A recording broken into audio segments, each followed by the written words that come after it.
घूमंतु पटाए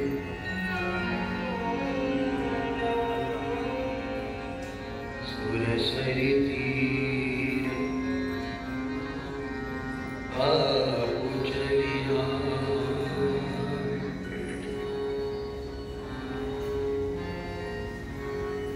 परमात्मा के अतीव अनुकंपा से अनंत बलवंत श्री हनुमंत लाल की उपस्थिति में श्री मानस उपचार समिति के तत्वावधान में विगत दिनों से केवट के प्रसंग को देख रहे, किंतु भूमिका ही हो रही, अभी केवट को स्पर्श नहीं है। जिसकी भूमिका समझने में इतना समय लग जाए, आज चौथा दिन है, मैं पुनः कहूंगा, मैं गर्दी के लिए नहीं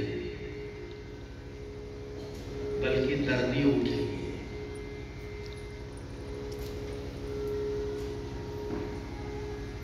नहीं चाहता वो तो ठीक है, आए जो तो चाहेंगे बहुत,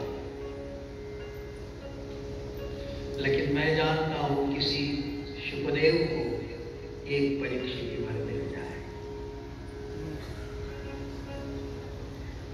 भले ही 88,000 ऋषि रहे, कोई बात नहीं, लेकिन काश कोई एक हाथ श्रावक।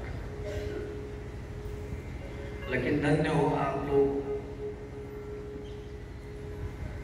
सिर्फ मैं देखा है तीसरा चौथा दिन कि पहले में भजन चलता, संकीर्तन चलता, पहले में तो महाराज जी प्रवचन करते ही नहीं, इसलिए थोड़ा आधा घंटा विलंब से भी आए तो काम। लेकिन बात बताओ, ये नाम संकीर्तन हमारे अंतःकरण की पवित्रता के लिए होता है। सत्संग सिर्फ वचन नहीं है, इसको प्रवचन कहते हैं, सिर्फ वचन नहीं, प्रकर्षेण वचना।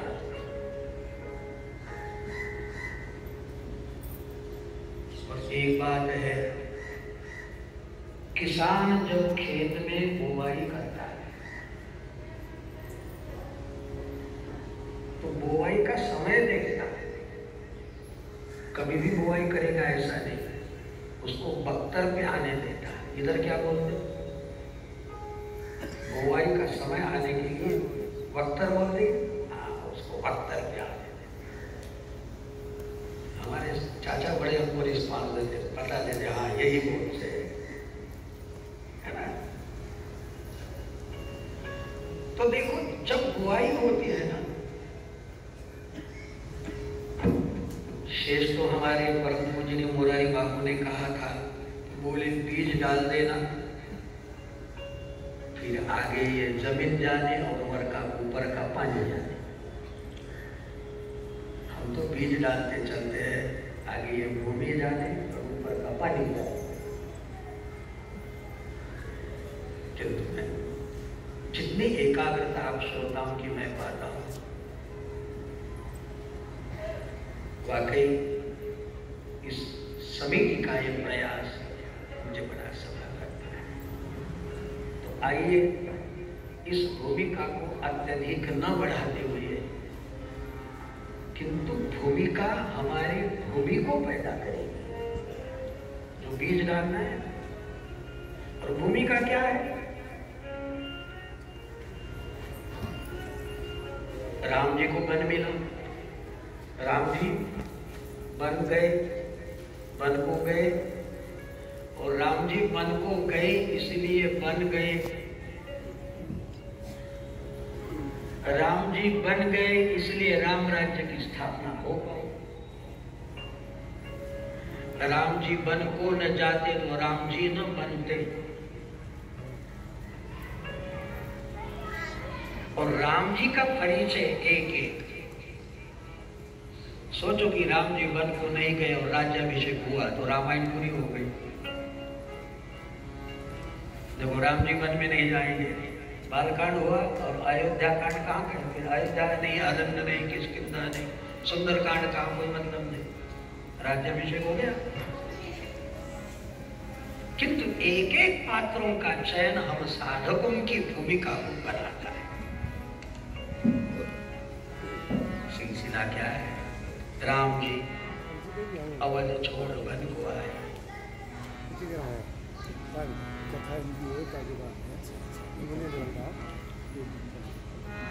थोड़ी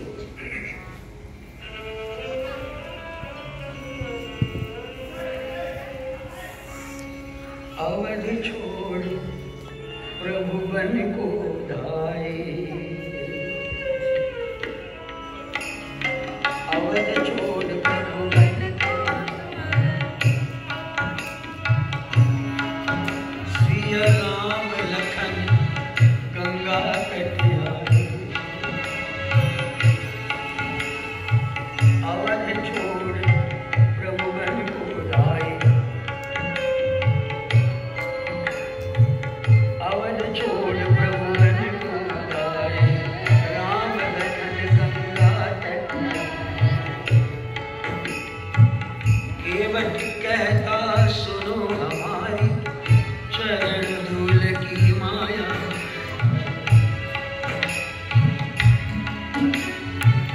मैं गरीब नहीं आऊंगी नारी ना हो अपनी, जाना था गंगा पार प्रभु के जाना था गंगा पार प्रभु के वट की नाव चढ़े।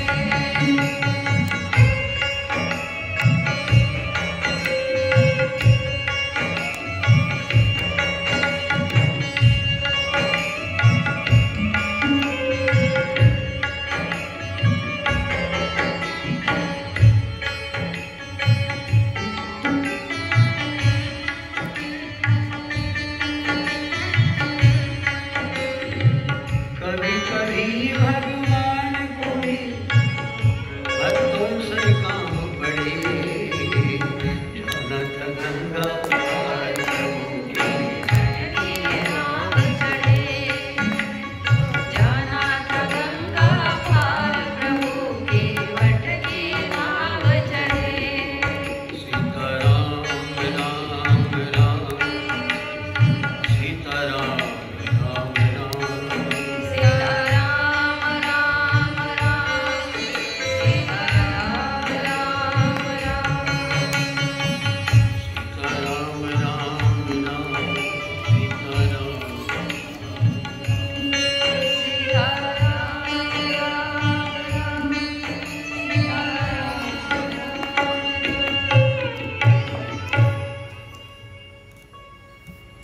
केवट ऐसा पात्र है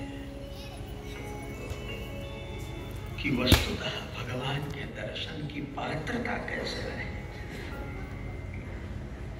किसी झंझट में नहीं। छाप तिलक सब छीनी तो से नैना लगा के, शायद केवट सुबह को जागते हो,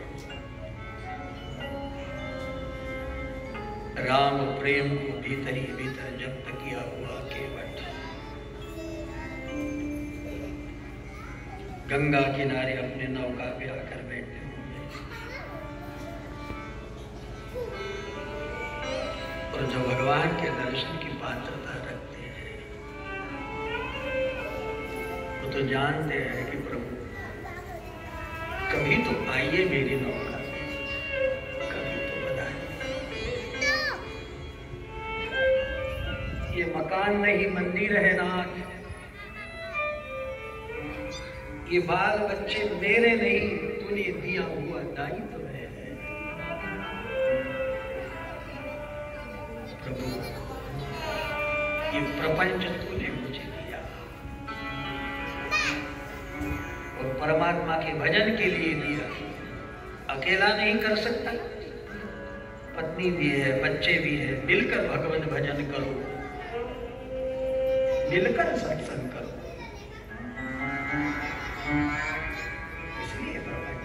ताकि परमात्मा की प्राप्ति। रही बात व्यवहार की, तो व्यवहार सबको लागू होता है, लेकिन केवट इससे भी कहीं आगे पहुंच गई अवस्था है।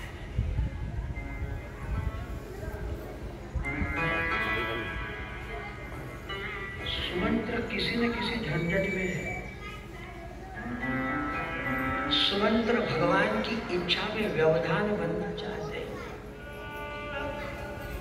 भगवान का आग्रह है कि मैं वन को जाऊं, और सुमंत्र कहते नहीं, वन में नहीं, आप अवध लौट कर चलिए।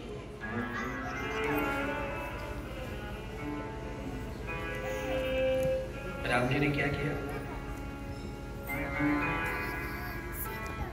बरबस राम सुमंत्रु पठाए। बरबस पठाए। तोड़ी राग की विशेषता है कि ये राग यदि गाया तो इसको बदलाना पड़ता, वरना दूसरे राग आ ही नहीं सकते। भैरव की भैरवी के बाद कोई राग नहीं होता, और तोड़ी यदि गाया भैरवी के बाद तोड़ी गा सकते, वरना नहीं, भैरवी के बाद कोई राग नहीं होता।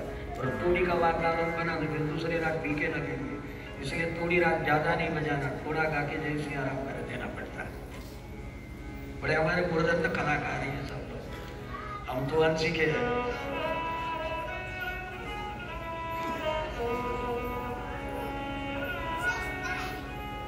इसी भूमिका को देखना है कि सुमंत्र भगवान के इतने करीब होने के बावजूद भी भगवान सुमंत्र को बरबस राम सुमंत्र पठाए, और गंगा किनारे सुरसरी तीर केवट के द्वार पे बिना निमंत्रण भगवान ऐसे चल कर देखो। यहां कितनी बातें हुई? 2 बातें, एक को लौटा और दूसरे के करीब आए। इसको सूफी संत कहते हैं। कभी इकरार करता है और कभी इनकार करता है। इनकार किसका किया? कभी इनकार करता है, कभी इकरार करता है। मतलब इसका साफ है कि तू किसी से प्यार करता है। मतलब इसका साफ है कि तू किसी से प्यार करता है। और बात तो ये है, क्या राम कहो या रहीम कहो, दोनों की गरज अल्लाह से है। या इश्क कहो या इश्क कहो या प्रेम कहो, मतलब तो उसकी चाह से है। या राम क्यों लड़ता है मूर्ख बंदे, तुरंत लगाना पड़ता। ये तेरी खाम ख्याली है पेड़ की जड़ तू एक सही, और मजहब एक एक डाली है। क्या काम कहो क्या रही, जो कहना हो कहो ना। पाओ तो अल्लाह ताला का प्रेम, पाओ तो परमात्मा का प्रेम, और खो जाओ। केवट खोजता नहीं, खो जाए। केवट की भूमिका क्या है? भगवान कहा है खोजता है। देखो, एक खोजने का रास्ता है और दूसरा खो जाने का रास्ता है। खोजना, खो जाना, खोजना, कोई योजना नहीं, बस खो जाना। या इश्क कहो या प्रेम कहो, मतलब तो उसकी चाह से है।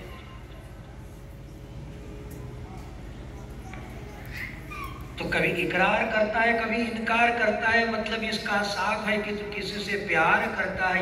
ये दोनों चीजें तुझ में है,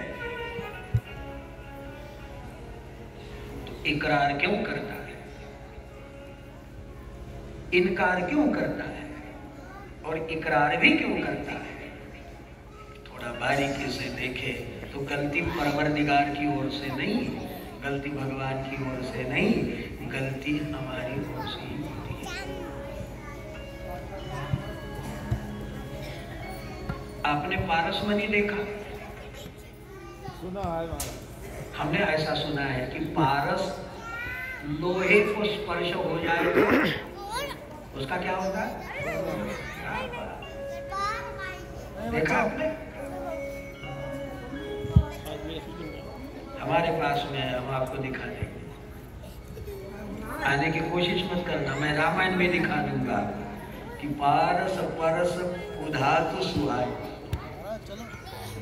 पारस के स्पर्श से लोहा सोना हो जाता है, बराबर। एक बात बताता हूं, लोहे की ही डिब्बे में वह पारस रखा हुआ था। किस डिब्बे में? पीतल की नहीं, लोहे की डिब्बे में पारस रखा हुआ था, ढक्कन बंद हुआ। पूरी दुनिया के लोहे को सोना बनाने वाला पारस लोहे के डिब्बे को सोना नहीं बना पाया। क्यों?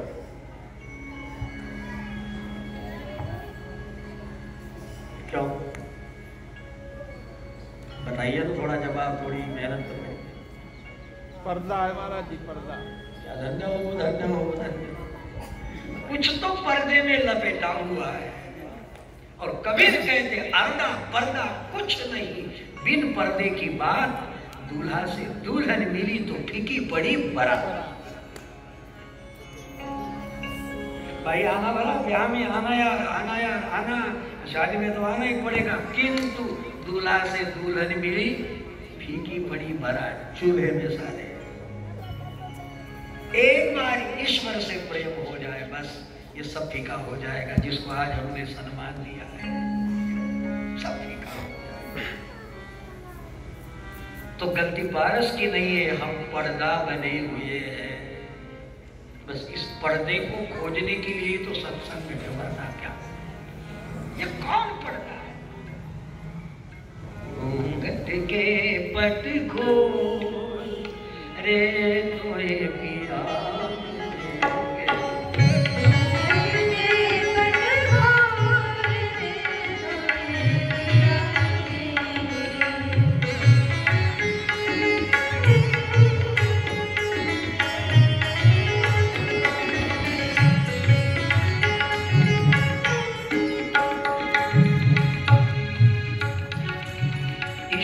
अंश जीव अविनाशी चेतन अमल सहज सुखराशि,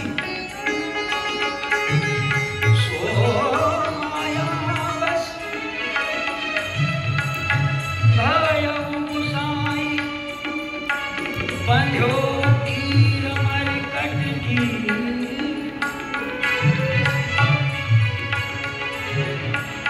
उगत के पति को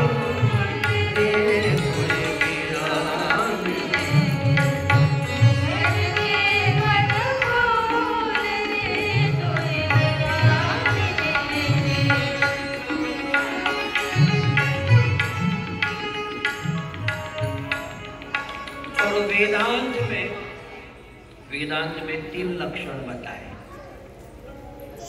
मल दोष, विक्षेप दोष और आवरण दोष। ये 3 दोष भगवान की नजदीक को नहीं प्राप्त होने देते। देखो हमारे शरीर में वैद्य लोग कहते हैं त्रिदोष होता है। क्या होता है? 3, वात पित्त और कफ। वात की मात्रा बढ़ जाए तो बदन दुखने लगता है, पित्त की मात्रा तो हो जाए, अधिक बढ़ जाए तो दिमाग चकराने लगता है, एसिडिटी बढ़ जाए, और कफ की मात्रा बढ़ जाए तो डिसीज होने लगता है, सर्दी खांसी फलाने का जो है। लेकिन तीनों जरूरी है। ऐसे ही ये त्रिदोष है।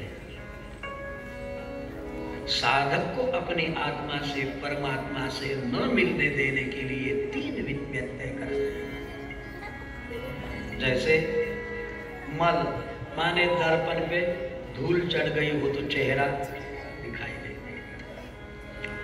विक्षेप, दर्पण हाथ में लेकर ऐसा ऐसा घुमाइए, आपको चित्र परिलक्षित नहीं होगा। और जैसे पारस मणि पे कपड़ा वेष्टित कर दिया, वैसे आईने पे दर्पण